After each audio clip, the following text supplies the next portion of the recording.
Hi, I'm Matt Stalford, and welcome back to the Bully Pulpit. In the final episode of our second season, we'll be tackling an issue that is currently at the forefront of the American political conscience: gun violence. After the mass shooting at Marjory Stoneman Douglas High School in Parkland, Florida, the school's young survivors have sparked a movement for change that shows no signs of slowing down. These students are calling upon Congress to enact legislation restricting the sale and purchase of certain guns, and in doing so have spurred a national conversation about gun violence in the United States. So far, it seems these kids have made a substantial impact, as Congress is currently considering a number of new proposals intended to keep guns out of the hands of bad actors. Today, we'll discuss those proposals and see how they fit into the history of America's gun debate, which centers on the question of how to balance the constitutional right to bear arms with the interest of public safety.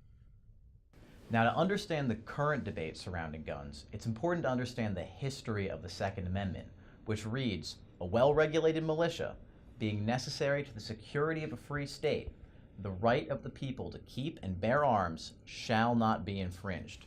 The amendment's somewhat awkward language has been the subject of immense controversy, but such arguments didn't come to light until long after the amendment was written into law. In fact, the writers of the Constitution generally agreed that people should have a right to own guns, perhaps because of the role that guns played in the American Revolution. In other words, the framers saw firsthand how important guns were for resisting tyranny, and they decided to enshrine that right in the Constitution for later generations to enjoy. It wasn't for more than a century after the ratification of the Constitution that the legal nuances of the Second Amendment came into question.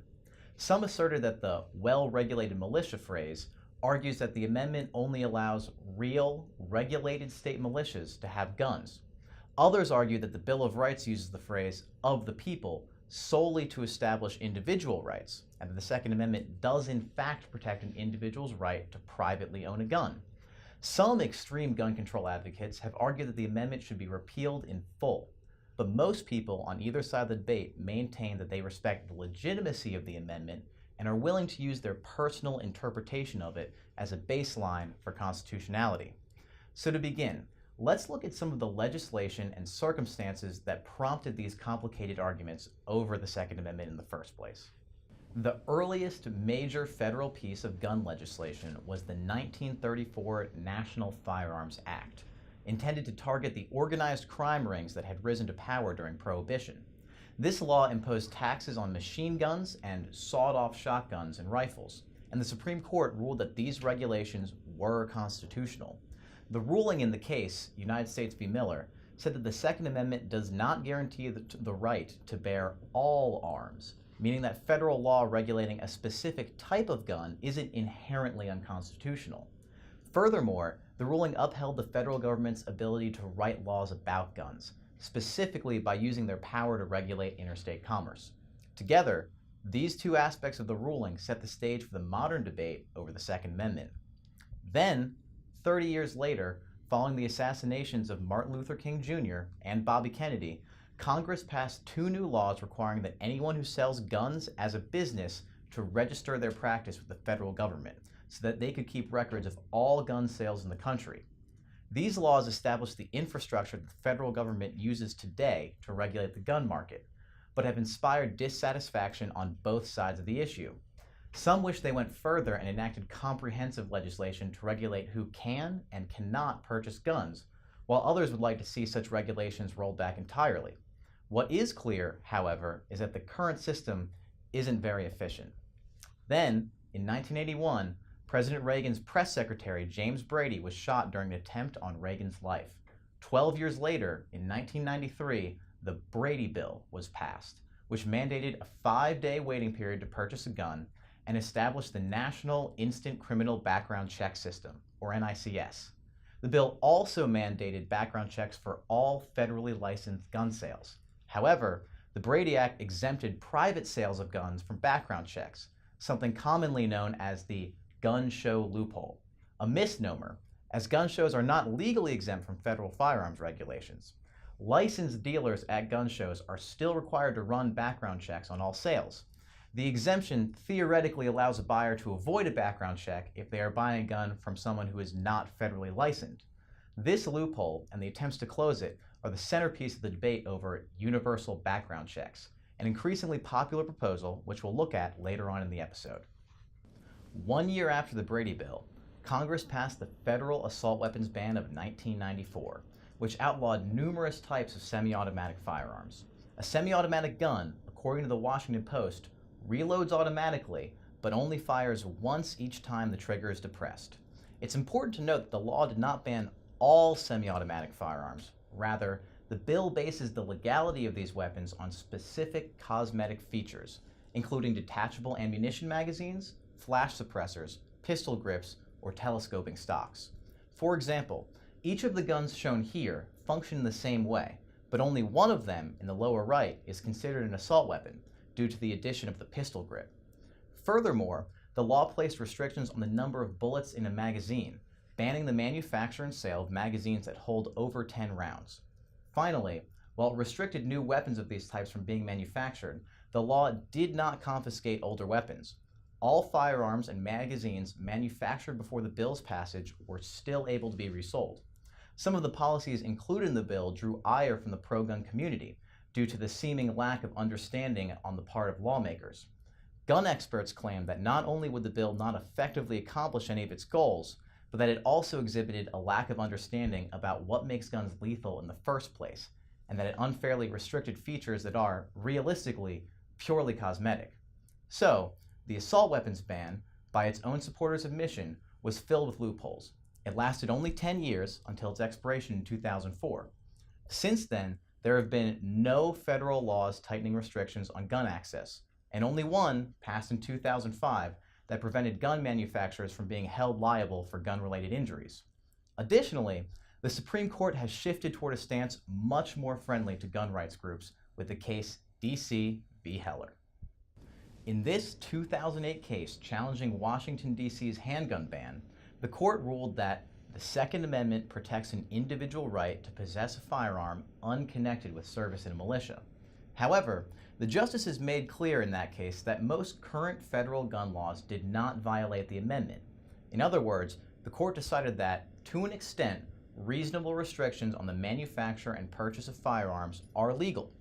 The debate we see today is definitively shaped by this precedent, and in general is over what kinds of restrictions are A, legal within the Second Amendment framework, and B, will accomplish the goals we have in mind. Now that we've covered that history, we can look to the current debate over guns in the United States. To put it broadly, gun control advocates believe that by regulating gun sales and restricting what specific guns certain individuals can own, gun violence will be reduced. Their opponents, gun rights advocates, oppose such regulations, as they don't think they would successfully keep guns out of criminals' hands and, in turn, impede the rights of law-abiding gun owners. While always ongoing, the debate gains public attention whenever there is a highly publicized instance of gun violence, such as February's shooting at Stoneman Douglas High School, the Pulse nightclub shooting of 2016, and the Las Vegas shooting of 2017, and unfortunately, many more. Gun control advocates propose a variety of policy solutions. One of the most common is universal background checks, which closes the private sale loophole and makes every gun purchased in the United States liable to a background check. This proposal is founded on the belief that background checks are an effective way of stopping bad actors who will commit gun crimes purchased through a private sale, and therefore were not subject to the checks that would come with the purchase from a licensed dealer. Opponents of the procedure suggest that this would create a black market, increasing the difficulty of gun purchase for law-abiding citizens while not impacting criminal behavior. Another common proposal is a renewal of the 1994 assault weapons ban, under the assumption that a semi-automatic weapon, a gun which reloads bullets automatically after each firing, but still requires one trigger pull per bullet, makes it easier to fire a large number of bullets in a short period of time.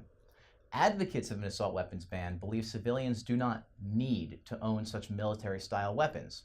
This ban, or calls to ban specific modifications, has frequently been heard after mass shootings with these types of weapons. A frequent argument against banning assault weapons is that it was ineffective during the 1990s, and deciding on which guns are classified as assault weapons for the purposes of the ban can be fairly arbitrary. Conservative opponents of gun control have proposed some bills of their own as alternatives. Currently, the Senate is considering a fix NICS law that would provide incentives for states to cooperate with current gun laws. However, It is unclear whether this measure would be able to pass through Congress, with congressional Democrats arguing that even rigorous enforcement of current law is insufficient to reduce gun violence, while some gun manufacturers report that their customers are opposed to this light touch measure. Another policy alternative proposed by gun rights advocates are gun violence restraining orders, or GVROs. GVROs allow guns to be stripped from domestic abusers by a court of law. Now, while its proponents argue that the high correlation between abusers and murderers makes this proposal effective, some libertarian activists have argued that even this measure is a violation of a gun owner's due process. Now, gun control opponents also advocate for solutions beyond the regulation of guns themselves, instead focusing on what they believe are the root causes of violence, including poor mental health. Gun control advocates typically view this argument as a distraction and are quick to point out that proposed mental health policy, such as one sponsored by Republican Senator John Cornyn, would make guns more accessible to the mentally ill. Another factor making the gun debate so complicated and volatile is the ways in which the media chooses to portray it. In general, typical news outlets only cover gun violence when it affects a large group of people in a publicly violent and disturbing manner. The narrative presented by news media about gun violence in this country almost always focuses on instances of mass casualties. While mass shootings occur far too often and have horrific implications, this gives a very narrow focus of what gun violence actually looks like in the United States. You'll notice that we always hear about these horrible mass shootings, but never about the daily instances of gun violence in cities such as Chicago or Baltimore. According to The Guardian, mass shootings make up only a tiny percentage of the overall toll of gun deaths, 2/3 of which are suicides and almost 1/3 are unrelated homicides. While they may be the easiest to talk about, it's important to understand that the most prevalent and ongoing instances of gun violence consistently go under our radar. Going forward, we should look critically at which policies have evidence backing them up and which don't, and search for answers beyond the binary that dominates the debate. We need to figure out laws that will protect the public against dangerous people without taking away anybody's constitutional rights, and need to make sure those laws are encoded in a way that does not fall heavily upon large classes of people. This episode will have aired not long after March for Our Lives, held on March 24th. We at the Bully Pulpit are supportive of all forms of political speech and stand in solidarity with students across the country marching for a cause that they believe in. So that's it for this season of the Bully Pulpit. Thank you all so much for tuning in. I'm Matt Stalford, and we'll see you next semester.